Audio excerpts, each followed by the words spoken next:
अस्मत्गुरुसमारम्भां यतिशेखरमध्यमां लक्ष्मीवल्लभपर्यन्तां वन्दे गुरुपरम्पराम् ஆழ்வார்கள் வாழி அருளிச் செயல் வாழி தாழ்வாதுமில் குறவர்தாம் வாழி ஏழ்பாறுமுய்ய அவர்களுரைத்தவைகள்தாம் வாழி செய்யமறை தன்னுடனே சேர்ந்து.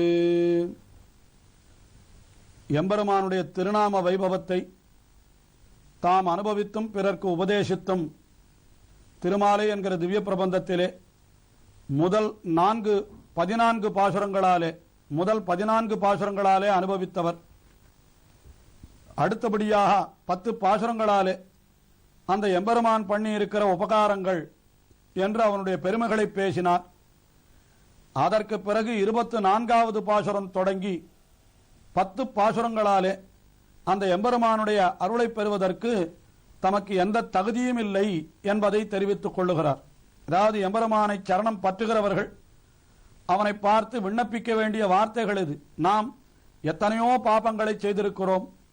அத்தனை பாபங்கள் செய்திருக்கிற பொழுதும் அவற்றையெல்லாம் கூட மன்னித்து எம்பெருமான் நம்மை ஏற்றுக்கொள்ள வேண்டும் என்று இதை நாம் எம்பெருமானிடத்திலே பிரார்த்தித்துக் கொள்ள வேண்டும்.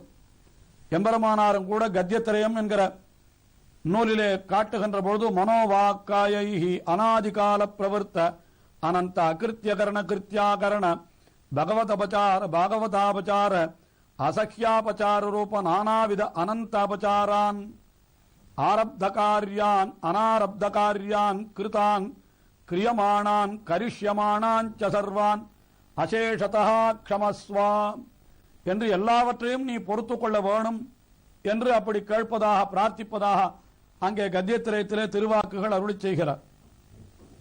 ஆனால் இங்கே தொண்டரடிப்புடியாழ்வார் அந்த எம்பெருமானிடத்திலிருந்து அருளை பெறுவதற்குரிய தகுதிகள் தமக்கு எதுவும் இல்லை, எவையுமே இல்லை என்பதை 10 பாசுரங்களிலே அருளிச் செய்பவர். அதிலேயும் முதல் 5 பாசுரங்களிலே தம்மிடத்திலே நன்மைகள் எதுவும் இல்லை, நல்ல விஷயங்களே தம்மிடத்திலே இல்லை என்று தெரிவித்தார். அடுத்த 5 பாசுரத்திலே தம்மிடத்திலே இல்லாத தீமைகளே இல்லை, எல்லா தீமைகளும் தன்னிடத்திலேயே குடிகொண்டிருக்கின்றன என்று இப்படி தெரிவித்தார். மனத்திலோர் தூய்மை இல்லை, வாயில் இன்சொல் இல்லை என்று மனம் மொழி மெய் ஆகிய முக்கரணங்களாலும் நான் தீமையே வடிவெடுத்தவனாக இருக்கிறேன் என்று கீழே 31வது பாசுரத்திலே தெரிவித்தார். உடனே எம்பெருமான் ஆழ்வாரை பார்த்து கேட்டான் போலும், இப்படியெல்லாம் இருக்கிற நீர் எதற்காக என்னிடத்திலே வந்தீர் என்று கேட்க, அதுவும் கூட தெரியவில்லை, நானும் மூர்க்கனாகையாலே வந்தேன் என்று தெரிவிக்கிறார். அதாவது இன்னது செய்ய வேண்டும் என்று கூட தெரியாதவன் அவனை மூர்க்கன் என்று சொல்லுவதில்லையா, அதை தெரிவிக்கிறார். இந்த பாசுரத்திலே 32வது பாசுரத்திலே தெரிவிக்கிறார். ஆத்து வண்டலம்பும் ஜோலை அணிதிருவரங்கன் தன்னுள் காத்திரள் அணையமேனி கண்ணனே உன்னை காணம் மார்க்கமொன்னறிய மாட்டா மனிதனில் துரிதனாய மூர்க்கனேன் வந்து நின்றேன் மூர்க்கனேன் மூர்க்கனேனே. என்ன தெரிவிக்கிறார் ஆழ்வார்? ஆர்த்து வண்டு அலம்பும் சோலை, அந்த திருவரங்கநாதனை கண்ட களிப்பாலே திருவரங்கத்தில் இருக்கக்கூடிய வண்டுகள் எல்லாம் கூட ஆனந்த ரீங்காரம் செய்கின்றனவாம். அந்த திரியக்குகள், அதாவது ஆறறிவு படைத்த மனிதனைப் போலே அல்லாமல் குறையறிவு படைத்தவை வண்டுகள் போன்ற அந்த ஜந்துக்கள். ஆனால் அதுகள் கூட என்ன செய்கிறது? ஆர்த்து ஆர்த்து என்னால் ஒலி எழுப்பி வண்டுகளானவை அலம்பும் என்னால் அப்படிப்பட்ட சோலைகளை உடைய அணி திருவரங்கம். அப்படிப்பட்ட திருவரங்கத்திலே எம்பெருமான் எப்படி சயனித்துக் கொண்டிருக்கிறான்? கார்த்திரளனையமேனி என்னால் அப்படியே மேக கூட்டம் திரண்டு கிடக்கிறா போலே அங்கே எம்பெருமானுடைய சயனம். அந்த எம்பெருமான் கரிய திருமேனியோடு சயனித்திருப்பதை பார்த்தால் மேக கூட்டம் திரண்டிருக்கிறா போலே இருக்கிறதாம். அது கார்த்திரளனையமேனி.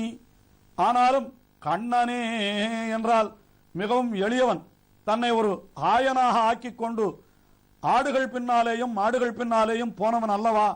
ஆயனால் கண்ணனே உன்னை காணும் ஆசை, அவனை பார்க்க வேண்டும் என்று அவனை சேவிக்க வேண்டும் என்று இவருக்கு ஆவலாம். ஆனால் அதற்கு மார்க்கமொன்றறிய மாட்டா மனுஷரில் துரிசனாய மூர்க்கனேன். நான் எப்படிப்பட்டவன்? மனுஷரில் துரிசன் என்னால் கடைகட்டவன். மனிதர்களிலே நான் தான் கடைகட்டவன், என்னை விட கடைகட்டவனை தேடினாலும் கிடைக்காது. அப்படிப்பட்ட மனுஷரில் துரிசனாய மூர்க்கனேன், அப்படிப்பட்ட மூர்க்கனேன், உன்னை அடைவதற்கு மார்க்கம் ஒன்று அறிய மாட்டாமல் நான் திண்டாடுகிறேன். ஏனென்றால் நீ ஏற்கனவே காட்டி வைத்திருக்கிற மார்க்கங்கள் எதிலுமே நான் செல்லவில்லையே, எல்லாவற்றையும் தான் நான் விட்டுவிட்டேனே. கீழே தெரிவித்தாரே, குளித்து 3 அனலையோம்பும் குறிகோள் அந்தனமதன்னை ஒழித்திட்டேன், எண்கணில்லை நின்கணும் 10 அல்லேன் என்று தெரிவித்தபடியினாலே மார்க்கம் ஒன்று அறியமா ஆட்டா மனுஷரில் துரிசனாய மூர்க்கனேன், அப்படிப்பட்ட நான் வந்து நின்றேன், உன் முன்னாலே வந்து நிற்கிறேன் என்று தெரிவித்தாராம் ஆழ்வார். எதுவுமே இல்லை என்று சொல்லுகிறீர், உம்மை மூர்க்கன் என்று சொல்லுகிறீர். அப்படி இருக்கிற பொழுதோ என்ன தைரியத்திலே என் முன்னாலே வந்து நின்றீர் என்று கேட்டால், மூர்க்கனேன் மூர்க்கனேனே, அதுதான் என்னுடைய மூர்க்கத்தனம். எதுவுமே இல்லாவிட்டால் எப்படி எம்பெருமான் முன்னாலே போய் நிற்பது என்கிற லஜ்ஜை கூட இல்லாதபடிக்கு நான் முன்னாலே வந்து நிற்கிறேனே, இதுதான் என்னுடைய மூர்க்கத்தனம் என்று மூர்க்கனேன் மூர்க்கனேன் என்று தம்மை மறுபடியும் மறுபடியும் இப்படி சொல்லிக் கொள்ளுகிறார். அதற்கு மேலே அடுத்த பாசுரம் 33வது பாசுரம், அதிலே என்ன தெரிவிக்கிறார்? மெய்யெல்லாம் போகவிட்டு விரிகுழலாரில் பட்டு. அதாவது இந்த 33வது பாசுரத்திலே நான் இந்த உலகத்தினுடைய சிற்றின்பங்களிலே திளைத்து கிடந்தேனே தவிர உன்னை வணங்க வேண்டும் என்ற விஷயம் அதிலே நான் ஈடுபடவே இல்லை. என்னை போல ஒரு பொய்யன் உண்டா? ஆனால் நானும் என்ன செய்தேன்? எனக்கும் உன்னிடத்தில் ஈடுபாடு இருக்கிறா போலே என்னுடைய கண்கள் பனியரும்பு உதிருமாலோ, உடல் எனக்கு உருகுமாலோ என்றெல்லாம் நான் சொன்னேனே, என்னை போல பொய்யன் கிடையவே கிடையாது என்கிறார் அடுத்த பாசுரத்திலே 33வது பாசுரத்திலே. மெய்யெல்லாம் போகவிட்டு விரிகுழலாரில் பட்டு பொய்யெல்லாம் பொதிந்து கொண்டா போழ்க்கனேன் வந்து நின்னேன். ஐயனே அரங்கனே உன்னருடன் மாதையன்னால் பொய்யனேன் வந்து நின்னேன், பொய்யனேன் பொய்யனேனே. மெய்யெல்லாம் போகவிட்டு, மெய்யெல்லாம் போகவிட்டு என்னால் மெய்யாக செய்ய வேண்டியவை எவை உண்டோ அவை எல்லாவற்றையும் விட்டேன். சாஸ்திரத்திலே என்ன விதித்திருக்கிறதோ அதையும் செய்யவில்லை. சாமான்யமான ஜனங்களுக்கு எதை சொல்லுகிறார்களோ அதையும் நான் செய்யவில்லை. இன்னும் சாதாரணமாக அணில் போன்ற பிராணிகள் அவர்கள் செய்திருக்கின்றனவே அவற்றை கூட நான் செய்யவில்லை. மெய்யெல்லாம் போகவிட்டு, ஆனால் எப்படி நான் என்னுடைய காலத்தை கழித்தேன் என்னால் விரிகுழலாரில் பட்டு, விரிகுழலார் என்னால் தங்களுடைய கூந்தலை நன்றாக விரித்து அப்படி காட்டி மற்றவர்களை எல்லாம் மயக்குகிறார்களா? அப்படிப்பட்ட அந்த விலை மாதர்கள், அப்படிப்பட்ட அவர்களிடத்திலே நான் சிற்றின்பத்தை கருதி அவர்களுடைய அழகிலே நான் பட்டு கிடந்தேன் என்கிறார். விரிகுழலாரில் பட்டு அப்படி இருந்தேன்.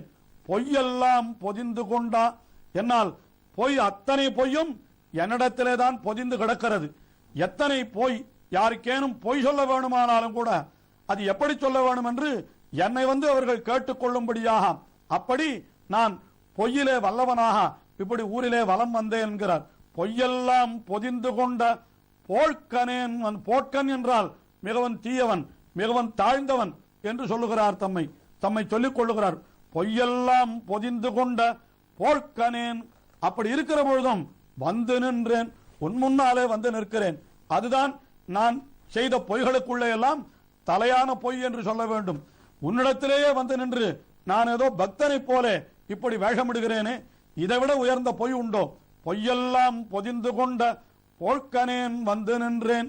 ஆனாலும் ஐயனே அரங்கனே உன் அருளென்னும் ஆசைதன்னால். எதனாலே வந்து நின்றேன் என்றால் உன்னுடைய அருள், இப்படிப்பட்ட எனக்கும் கூட நீ அருள் செய்வாய் என்கிற காரணத்தினாலேதான் நான் உன் முன்னாலே வந்து நின்றேன். எப்படி தெரிகிறது உமக்கு என்றால் நீ ஐயன் அல்லவா என்கிறார். ஐயன் என்றால் நமக்கு சுவாமி, எஜமானன், அதாவது நம்மை பெற்ற தந்தை, அவனையும் ஐயன் என்கிற சொல்லாலே சொல்லுவதுண்டு. ஆஹா, என்னை பெற்ற பிள்ளை எவ்வளவு கொடியவனாயிருந்தாலும் எவ்வளவு தீயவனாயிருந்தாலும் அவனை திருத்தி அவனை நல்வழிப்படுத்த வேண்டியது தகப்பனுடைய கடமை அல்லவா?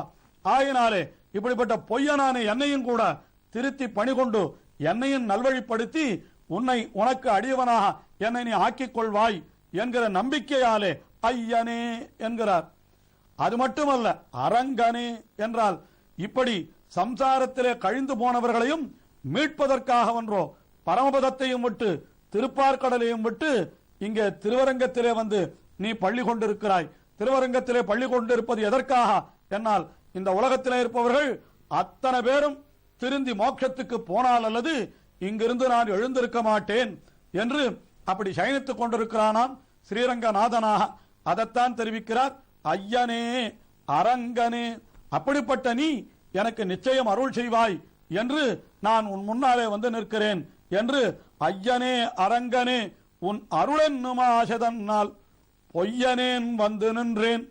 பொய்யனேன் பொய்யனேனே, நான் பொய்யனேன். அதாவது பொய்யனேன் என்னாலன்னா பொய்யே வடிவெடுத்தவன் என்பது, என்னிடத்திலே பொய் தவிர மெய் என்பது சிறிதும் கலசாத, அதாவது துளியும் உண்மையே கலவாத பொய்யை உடையவன் நான் என்று தெரிவிக்கிறார். இந்த பாசுரத்தினுடைய இறுதி அடிகளிலே 3 முறை பொய்யன் என்று சொல்லிக் கொள்கிறார். பொய்யனேன் வந்து நின்றேன், பொய்யனேன் பொய்யனேனே என்று தெரிவிக்கிறார்.